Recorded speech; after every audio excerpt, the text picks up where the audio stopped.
The night was warm with the kind of slow golden dusk that made everything look softer than it was. Kayla Morrison pulled up to the sprawling estate in Alamo Heights, her rented Camry humming to a stop behind a row of sleek black cars.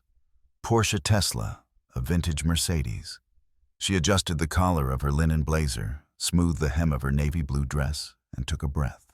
Her brother's 40th birthday party had been described in the invitation as a celebration of legacy. There were gold-embossed envelopes, a guest list curated like a red carpet affair, and rumors of a jazz quartet flown in from New Orleans. But what lingered in Kayla's mind wasn't the opulence.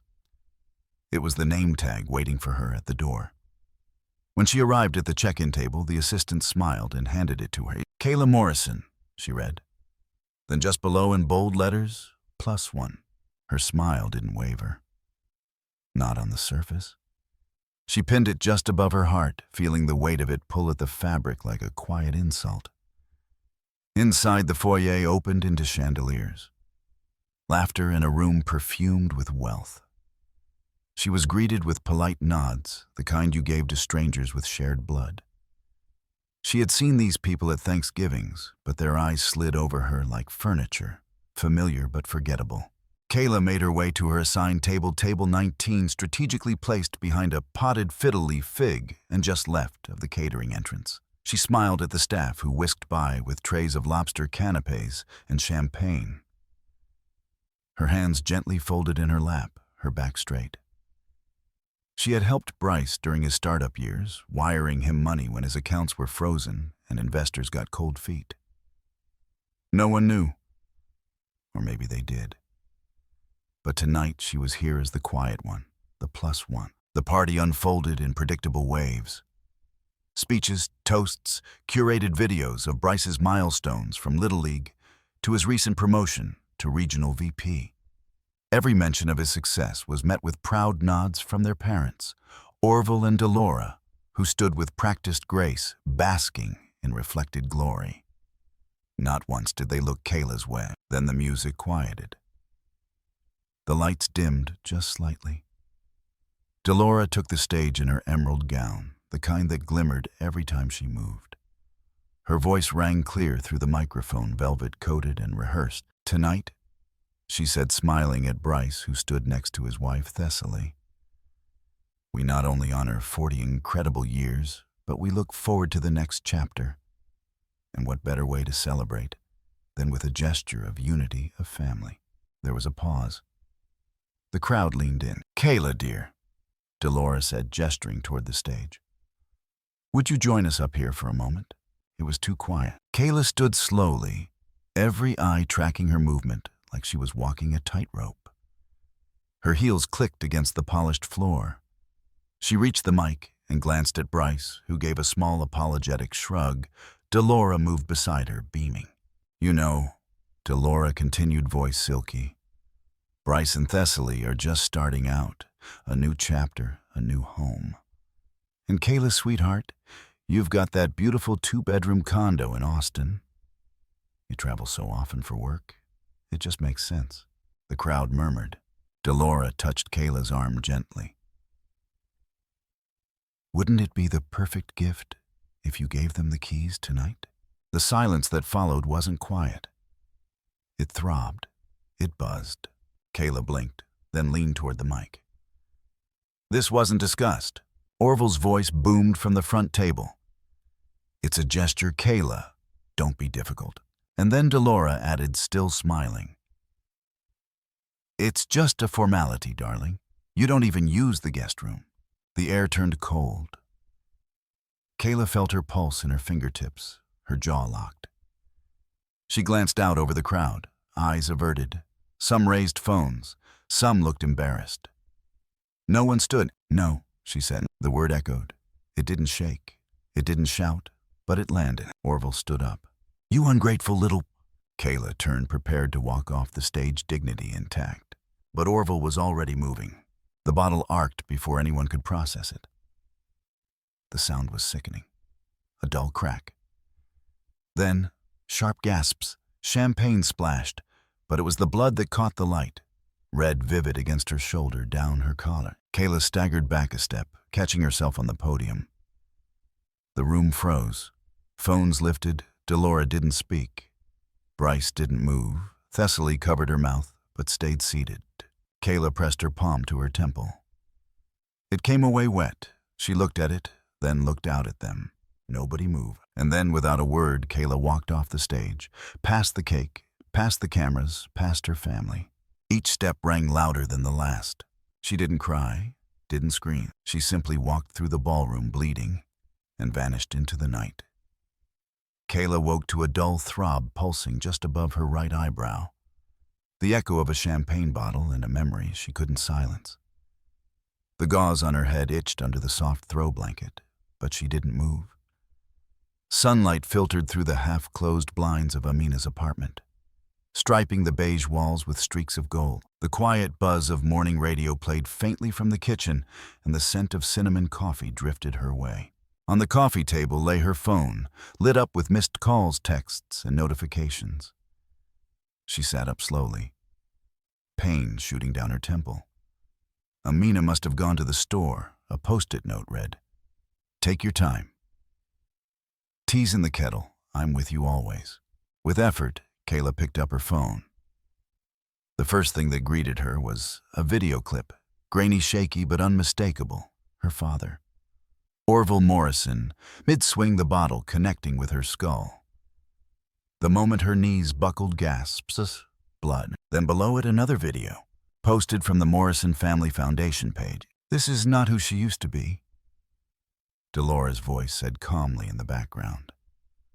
The video was edited, spliced with old family footage, photos of Kayla at 12:18, smiling, a voiceover. "She lost her way. We love her, but we don't recognize her anymore."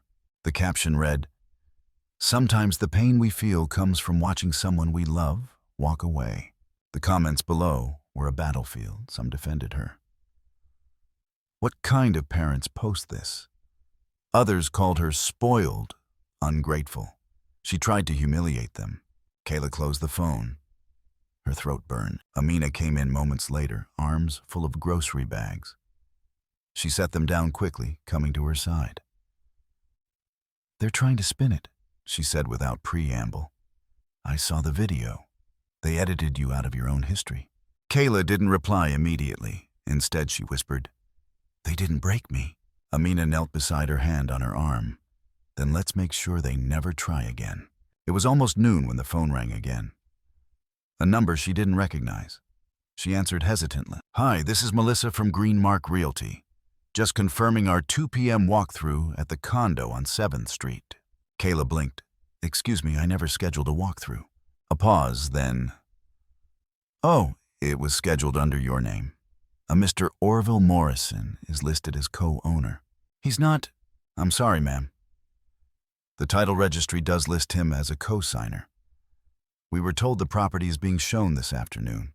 Should we cancel the showing?" Kayla didn't answer. Her hand shook. "Yes, cancel it now." The call ended. She opened her laptop. Her hands moved with purpose. Her breath deepened. She began compiling scanned deed papers, tax documents, the down payment receipt, 100% from her own account. She dragged folders into a new zip file titled Proof. Then she pulled up an old email thread from a networking brunch months ago. To Marlo Steinberg, Marlo@SteinbergLaw.com, subject urgent help. "Hi, Marlo. We met last fall during the UX and Law panel in Austin. I hope you remember me. Something serious has come up involving property fraud by my parents. I need legal guidance. I have documents and recording. Best, Kayla Morrison." She hit send. 2 hours later, her phone buzzed. "Kayla." Marlo's voice came through the speaker, measured but firm. "I've read your email and reviewed the attached files. First of all, I believe you. Second, there's something else you need to see." They scheduled a meeting immediately. That evening, Kayla sat across from him in a downtown Austin law office. The walls were lined with wood shelves, the air sharp with lemon cleaner, and justice long overdue. Marlo laid out a file. "The condo is untouchable if we move quickly, but that's not all. The home your parents currently reside in. It was bought during the 2010 foreclosure crisis. The title never left your name. You hold legal ownership. They never signed a transfer. Kayla stared at him. I saved that house. I used my scholarship refund and bonus. They said they needed a second chance. Marlowe nodded. You gave them one, and now they're using your name to take another. I suggest we file a formal notice to vacate. We do this clean by the book, but we do it. Kayla looked out the window. The city glowed in the dusk. Somewhere in that light was the truth they had tried to erase. She turned back. Do it. Back at Amina's apartment, the kettle whistled as she opened her laptop. Her cursor blinked over a blank subject line. Then slowly, deliberately, she typed. Subject notice of eviction. Attached were the documents Marlowe had prepared. Her breath slowed. Her shoulders dropped. The silence around her wasn't empty this time. It was whole. She didn't cry. She didn't speak. She pressed send. And somewhere across the city, a legacy of silence cracked for the last time. Monday morning began with a chill that had nothing to do with the weather. The sky was clear. Traffic hummed softly beyond the windows, and yet Kayla Morrison sat rigid in the leather chair across from attorney Marlowe Steinberg. Her breath shallow, her palms damp despite her composed appearance. Marlowe slid a manila folder across his desk toward her. Technically, he said, enunciating each word. Like a judge delivering a sentence, you still own the house your parents live in. The silence stretched long between them. Kayla stared down at the documents, her name, the deed, the purchase history. Everything was in perfect order. Of course it was. She'd bought the house back in 2010 during the foreclosure crisis, the year her parents nearly lost everything. Back then, she'd been fresh out of grad school, working nights and living frugally. When the bank had threatened eviction, she'd stepped in, no hesitation, paid the mortgage, handled the paperwork, put the deed in her name just in case. But no one talked about that now. No one had ever thanked her either. She finally looked up. They don't know, do they? No, Marlowe said. And if you wanted to enforce your rights, there's a legal path. It wouldn't take long. She nodded once. Do it. Kayla's voice didn't shake. Her resolve had settled like steel. That afternoon, while the internet still swirled with edited videos and fabricated narratives of the birthday party clips that showed her as ungrateful, unstable, even cruel, she sat at her dining table and compiled every transaction, every document, every message she'd ever exchanged with her family that involved money, responsibility, or support. She named the folder Receipts, not to shame, not even to threaten. Just to protect herself, just in case they spun the story further. 2 days passed. On Wednesday morning, a new video began circulating in the Reynolds family group chat. Not a slick edit or a carefully posed snapshot. This one was raw, captured from a doorbell camera by a neighbor's in the grainy footage. Orville answered the front door in a bathrobe, toast in one hand, confusion on his face. Behind him, Delora clutched a mug of tea, her expression unreadable. The sheriff stood calm, official envelope in hand. The moment Orville read the letter, his features twisted in disbelief, then rage. Delora's face crumpled. She tried to snatch the paper away. The clip ended with the door closing hard, almost slamming. Kayla didn't forward the video. She didn't react.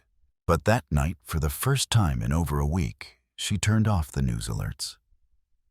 She unplugged the Wi-Fi. She brewed a cup of oolong and sat at her desk by the window. The lights were off. The city glowed softly outside. She didn't need noise. She needed space. On the table beside her lay a silver USB drive. It was unremarkable in appearance, but inside it carried her story. Not the dramatic kind, not the blood and champagne headlines. Just the quiet evidence of a daughter who'd been there, who had shown up, paid bills, repaired roofs, covered debt, silently, consistently, lovingly. Until love turned into obligation, and obligation into expectation. Until everything was taken for granted, then demanded. She reached for the USB, but didn't plug it in. Just stared at it, her fingers tracing the metal edge. This wasn't revenge. This was clarity. The next morning, when the sheriff's notice hit the court docket and became public record, the calls started coming. Not from her parents, not from Bryce, but from aunts, cousins, even former neighbors, half expressed concern. The other half wanted to know if it was true. She didn't answer any of them. Instead, she opened her private blog and posted one line. When the people who raised you forget who you are, you get to remind them with documents. No hashtags, no names, just truth. That night she slept with the windows open. The air was cold, but it felt real. In the distance, wind rustled through the trees like whispers. No longer meant for her, and that was fine, because for the first time in her life, Kayla wasn't waiting for her family to recognize her worth. She already had. The house echoed in a way Kayla had never heard before. It wasn't silence exactly, more like the residue of voices that had once filled the rooms, laughter, scolding, the clink of cutlery, the hum of the ceiling fan that never quite worked right. Now there was only the creak of her shoes against the wooden floor. Sunlight filtered weakly through half-drawn blinds, casting fractured patterns across the scuffed floorboards. The living room was stripped bare. The walls held faint outlines where portraits used to hang, a family collage, a graduation photo. The oil painting of a cabin that Orville insisted was worth thousands, all gone. Kayla moved toward the kitchen, her fingers trailing along the chipped counter as if trying to touch memories. Cabinets were open, most shelves empty. In the far corner, a familiar drawer stuck slightly when she tugged at it, just like it always had. She pulled harder, something gave. Inside was a small shoebox, the kind that once held her childhood sneakers. She blinked, unsure why she was reaching for it. It felt out of place, like a forgotten prop on an abandoned stage. Dust coated the lid. She opened it slowly. Inside lay a single delicate napkin, folded into the shape of a swan. It had been part of the dinner place setting the night of Bryce's birthday. The night everything fractured, the one that drooped at the edge of her plate. The one she had straightened with trembling hands as her mother watched with a smile too sharp to be loving.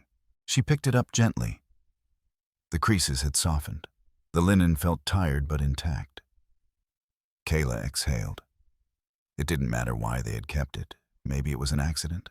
Maybe someone meant to throw it away and forgot. But in that moment, it was a monument. Proof she had existed in that space.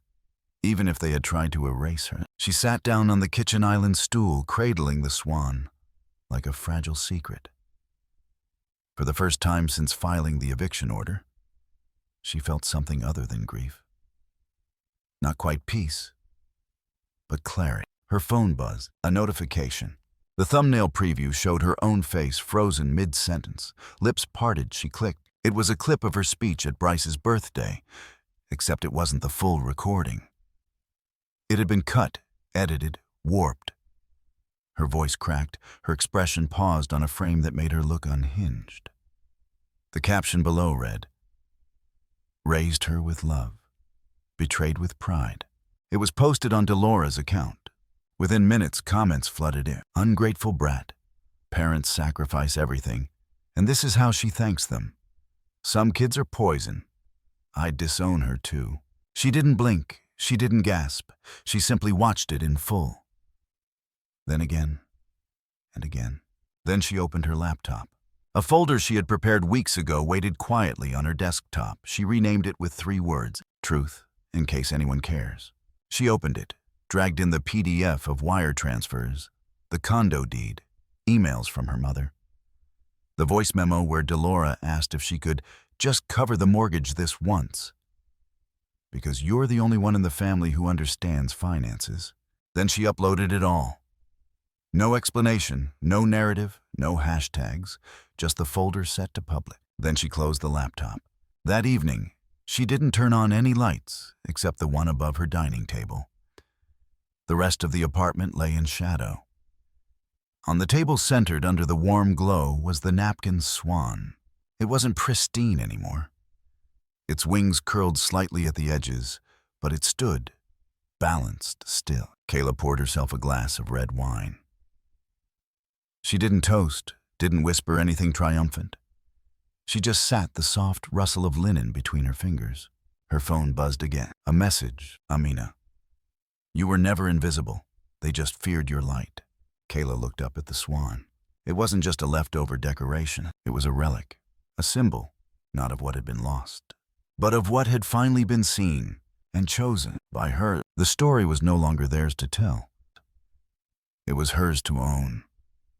The morning was soft, the kind that didn't ask much of you. Light spilled lazily through the cream-colored blinds, warming the wooden floor beneath Kayla's bare feet.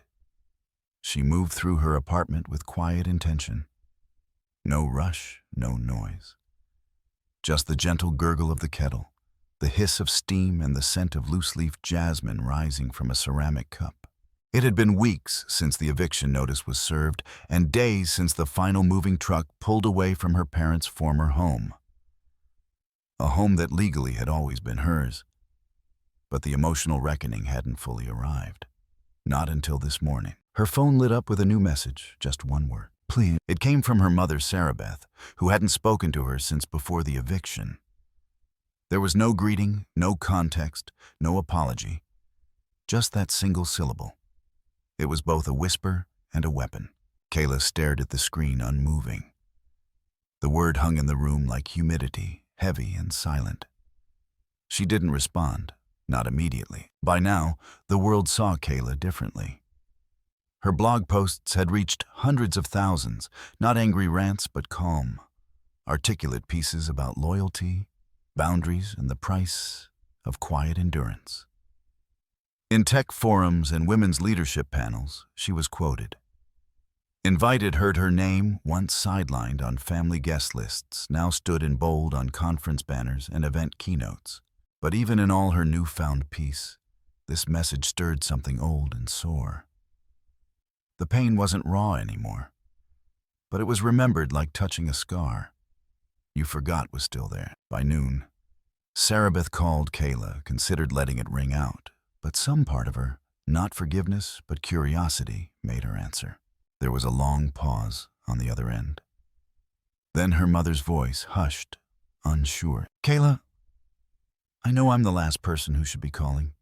I don't expect anything, I wanted to say I'm sorry. Kayla didn't interrupt. I didn't realize how much of my fear I projected onto you. Sarabeth continued. Fear that you'd outgrow us. Fear that if I couldn't control the story, I'd lose my place in it. Her voice cracked. I watched the world listen to you believe. You and I realized it was never about who you became. It was about who I refused to let you be. Kayla closed her eyes. Not from sadness, not from relief, but to ground herself in the moment, because this wasn't a performance. Her mother wasn't reading from a script. She was speaking like a woman who had finally run out of excuses. And then came the question, soft, shaking. Do you think we could start over? Kayla's grip on the phone tightened. She had prepared herself for confrontation, not humility. Part of her wanted to say yes. Part of her wanted to say nothing at all. But instead of answering, she took a breath and changed the subject. I hope you're okay, she said. Truly, I mean that. I'm trying to be. Sarabeth whispered. That night, Kayla didn't write a long blog post. No dramatic declarations, just one quiet entry on her site. Barely a paragraph. To the quiet ones, you were never invisible. They just feared what would happen if you spoke. She hit publish. The world didn't shake. The internet didn't explode. But the silence that followed felt different. Not oppressive, not hollow. Just still, the kind of stillness that comes after a storm has passed and the debris has cleared. She made tea, brought out a single cupcake from the fridge, lit a candle. No music played. No one came over. And that was exactly how she wanted it. On the table in front of her sat the old swan-shaped napkin, the one she had found in the empty cabinet of the house she once gave to a family who tried to erase her. It had been folded with care once, left behind, maybe by accident, maybe not, but she had taken it back, not just the linen, but the narrative. She set it gently in the center of the table and lifted her cup.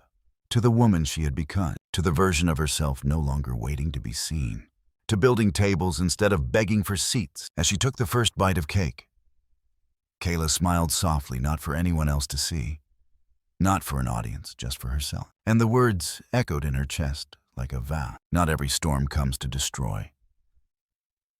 Some come to clear the path, and this time, I was the storm.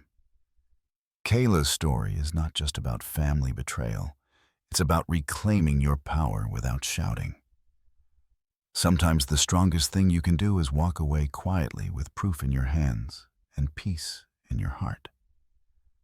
Her journey reminds us that silence is not weakness. When it's chosen, and justice doesn't always come with applause. It comes with clarity, boundaries, and the courage to say enough. If you've ever been overlooked, dismissed, or made to feel like you didn't belong, this story is for you because you were never invisible. Let us know in the comments. What moment in your life made you realize your worth?